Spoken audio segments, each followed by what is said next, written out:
আসসালামু আলাইকুম, সবাই কেমন আছেন?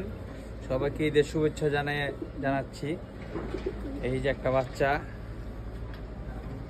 সিলভার মাকড়া মুজালা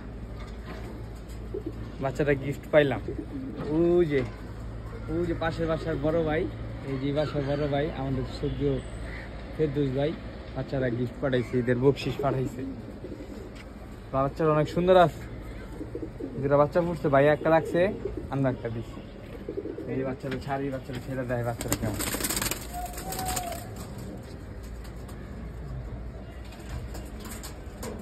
বাচ্চারা বাপ মা দেখতে বাচ্চা তাই কেমন লাগে। বাচ্চারা বাপ মা পুরো ছিল। ইনশাল্লাহ যদি বড় হয় আর যদি আমার রিজিকে থাকে আর ওর রিজিকে যদি বাসার খাদ্য লেখা থাকে, তাহলে ইনশাল্লাহ বড় হওয়ার পর আপনাদের দেখা বাচ্চারা কেমন। সবাই ভালো থাকবেন, সুস্থ থাকবেন। আল্লাহ হাফেজ।